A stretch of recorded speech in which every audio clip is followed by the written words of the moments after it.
This is Made for More Living with Johnny Jennings, powered by eXp Realty. Online at madeformoreliving.com. So millennials suck. Millennials are stupid. That is a quote I heard recently from somebody I know. Wait a second, Johnny. Aren't you a millennial? Yeah, I'm a millennial. Wow. Do you feel like, though, you're an exception to the stereotype that people give millennials? Well, what's the stereotype? What are you? Are you a millennial, Misha, or are you like tail end? He's like a gen. You're 22, right? I'm like borderline. Were you born like? I saw this meme on some social media platform, and they're like, the person gave them their ID to buy alcohol, and the cashier just gives it right back, and they're like, did you even check? Like, how did you do the math that fast? And they're like, I saw a 19 at the beginning. I know you're over 21. But so is there a 19? So there's no 19. So Gen Z is 12 to 27 years old right now. They were born between 97 and 2012. So you're a Gen Z. Mm-hmm. You're a Gen Zer. Okay. I think the stereotype that millennials get is that they are just helpless. They can't do anything on their own. They don't want to do anything. They have no aspirations, still living with their parents. Yeah. And obviously there's some exceptions to the rule, but that's the stereotype that millennials are getting. So that's what people have been saying since the dawn of time. You know, grandparents are always complaining about the next generation. And at one point, it was their generation that was being complained about. Right. Even the greatest generation, oh man, these kids, you know. It's true. I had to walk uphill both ways, and I got an orange for Christmas. Like, that's all it was, you know. And so I think there's always going to be that. But what we're talking about is like how people are successful in real estate, regardless of what generation you're in. And as an extreme example of that, we have Misha on the show. Yeah, you're a Gen Zer. You're a Gen Zer. You're 20. You started out. How old were you when you got licensed? Like late 19, probably. Okay, so we met you. You joined the team when you were late 21, late 20, early 21. That's a question I have. Why did you decide to take a risk on a kid that's barely out of high school? Because he was showing up. So what's Woody Allen say? 90% of life is showing up. Like, if you show up, you are going to win. If you show up consistently, you're going to stack more consistent W's. And Misha was willing to do that. Whereas there are people out there who want it. Like, everybody wants to have success. We've talked about this before. Everybody wants the success, but they're not willing to sacrifice in order to achieve it. Like Michael Phelps, I think, worked some crazy amount, like years in a row, no breaks in the pool. Like every single day he was in the pool. And he has success to show for it. Yeah. However, what I will say is working hard does not, in my experience, guarantee success. I know some incredibly hard workers who work 7 days a week, but they're blue collar. They may have a roof over their heads and food on the table, but they're not like an Elon Musk. They're not like a Michael Phelps. Well, yeah. Again, it depends on how you define success, and maybe they define success in a different way. But people. My point is that hard work does not guarantee financial reward. It's not the determinant. I think what's more important is who you're around. Determines financial reward. Who's leading you? Who's guiding you? Who's mentoring you? And I'm not saying it's all about the financials, but I am saying your crowd, your group is going to dictate that, and that's why it's so beneficial. And when somebody joins the Made for More team or any team, like, would you recommend somebody join a team if they were getting started in real estate, Misha? It depends what kind of team. If it's like, for example, the Made for More team, yes, they're focused for new agents. They have a lot of training involved. They have a lot of systems. Everything is set up for you to take it and fly away. You know, but there are teams where there's no attention that you get. You're just on the team to be on a team, you know. Yeah. So that team I would not recommend. Maybe for someone that's more experienced, that doesn't want, just wants to have some partners and stuff like that. But as a new agent, the Made for More team is by far the best team that you can join. Why? For sure. Experienced. When I joined, I mean, like Johnny was just saying, you can work hard, but if you're working hard in the wrong area, you're not going to get anywhere. For example, if you're looking for home buyers in a daycare or something, you're never going to find a buyer, you know? Yeah. But if you go change your... I like that. Home buyers in a daycare. They're all too little. You'll never find Eventually a buyer. They'll get there. Eventually. But, maybe 20, 30 years down the line. No, they'll be Gen Zers and they're never doing anything with their lives. Yeah. But, if you switch, for example, you go look for home buyers at a hospital or something, you'll probably do half the work but find triple the buyers. Yeah. It's all about...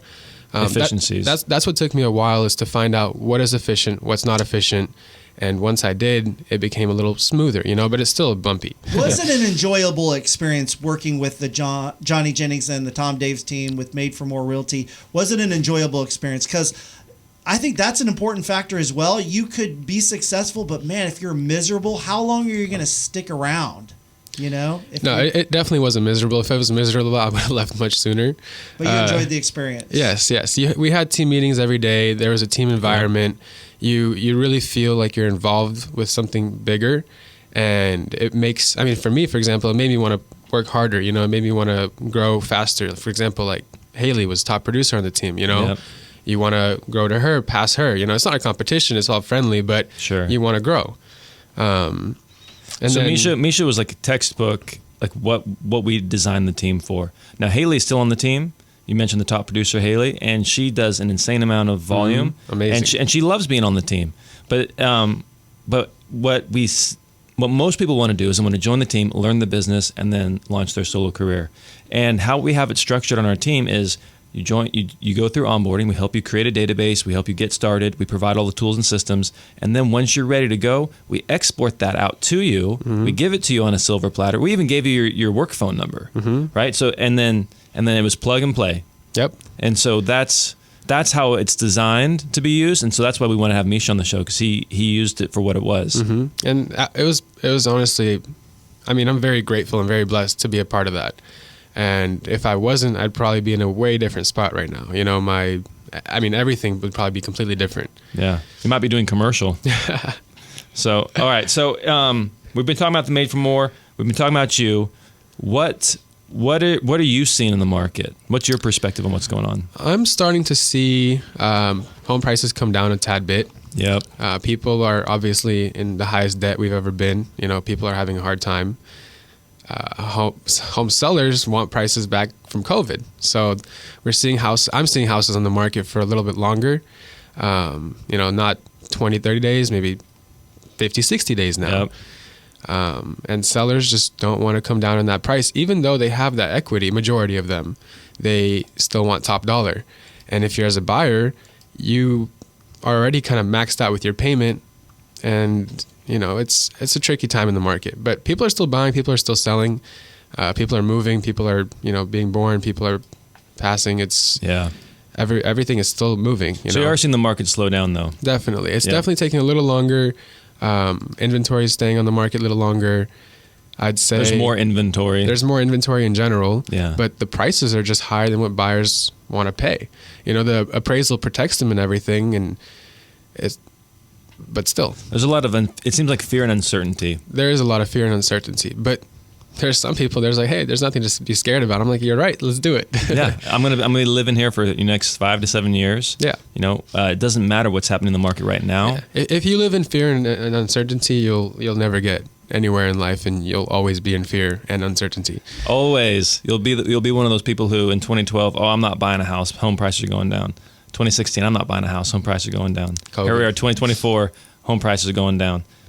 All right, but I bet you wish you would have bought that home in 2012. Even right now, if rates go down, even a rate 2%, prices will instantly go back right up. And people don't understand that, or they get it, but they don't see it. Even though it's happened so many times before, they almost forget what happens. Yeah, it'll be different this time. And I haven't seen it that many times. I've seen it once, All right, guys. So if you have someone who wants to sell their home, and maybe it's part of their retirement plan, obviously they want to get the most out of their home as possible. Yep. Right? And you're telling them, well, home prices are going down.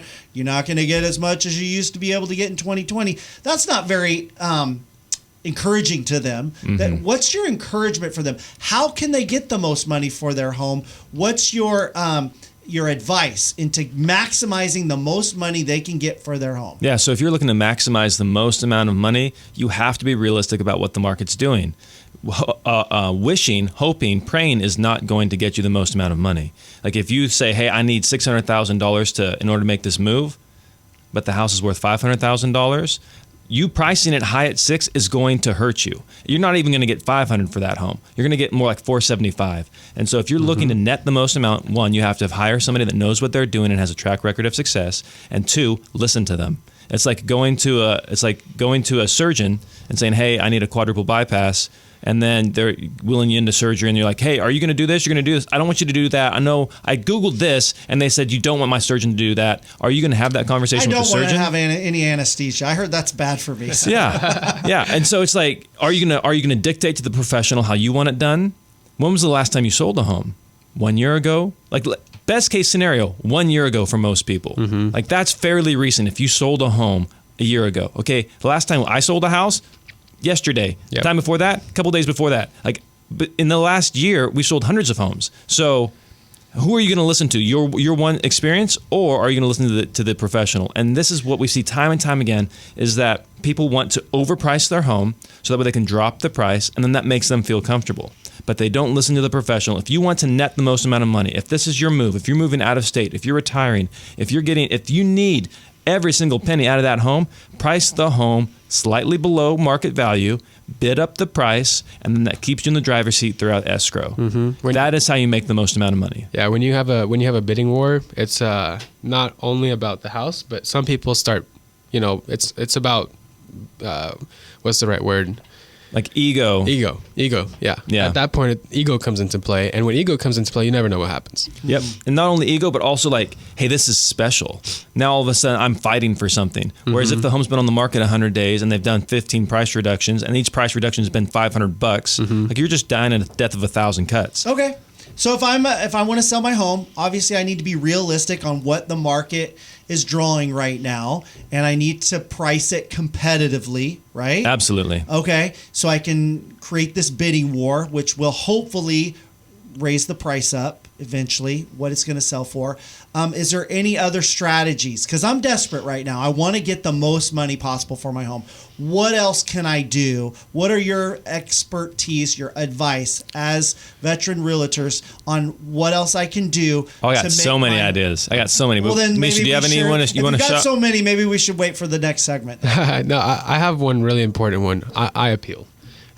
You definitely don't want to put too much money into a home to get it ready on the market, but simple things, like cutting the grass, for example, making sure the grass is green, not brown, I knew a guy who went out there and spray paint. You actually noticed that too. He spray painted the grass I've green. seen it. It was the house in Roseville. No, this is somebody else. This is somebody we all know, but we won't say. No, I wouldn't necessarily paint. He came walking in the office and his shoes were all green. I'm like, dude, what happened to your shoes? Wait, this was a realtor that sprayed somebody's It was his house? own. He was doing a flip. That's It was his funny. own property. Yeah. Oh, I've seen that too. And it was just yellow. Yeah. And it was a thing back in the drought. Like, people were like, there were businesses out there. Hey, we'll make your yellow lawn, we'll turn it green for you, Wow. But anyways, curb appeal. Curb appeal for sure. It's one of the most important things. You come to a house and the first thing you do is you look, and if Snap you judgment. instant. Anywhere you go, it's snap judgment. You go to a restaurant, there's, little animals crawling around the place, you're walking out of there. You're not going to eat there probably. Nope. I would not eat there if I saw things crawling around. Okay, so if you have someone selling their home and they want to get more for it than what you're thinking is realistic, then you would advise them, hey, there's some things we can tweak in your house to make it a little bit more eye-appealing as people are driving by and driving Absolutely. up to the So what home. we do is we have a stager come out, and the stager will give you some tips on how to get the home ready for market, because homes that are staged correctly, you don't have to bring in other people's furniture, but even if you just listen to the stager's suggestions, that home is going to look better online, it's going to get more offers, and it's going to sell for more money. And so obviously you'll need to move out, probably, most likely, right? No, you can live in the home and have it self-staged. You Okay. can totally do that. So you want to do simple things around the house to make it look appealing and to the buyer. You want to price it aggressively, and you want to make sure that home is easy to show. If your showing window is from noon to 12:30 on Tuesdays and Thursdays, people need to walk through the home. They need to experience the home. Even if you have a 3D tour and beautiful photos and drone shots and all that, they are going to want to walk into the home and experience it. And if you make it too hard, they're going to be looking at other options, and they're going to go with somebody who has more availability than you. So if the house looks great, if the marketing's on point, if the pricing's fair, and if it's easy to show, that's basically how you net the most amount of money. So thank you so much for being on the show, Michael. Misha.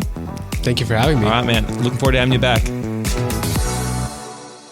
Here's here's a question. Why does Johnny Jennings and the Made for More Realty team have so many 5-star Google reviews, more than anyone else in our area? Why have they been voted #1 team in Roseville for the past 3 years? Could it be that they sell homes 27% faster than everyone else? Could it be that they will sell your home on average 3% higher purchase price than all the other realtors? Hey, get more for your home. Reach out to Johnny Jennings and the Tom Daves team with Made for More Realty, brokered by EXP. Just Google Made for More Realty today and get more for your home.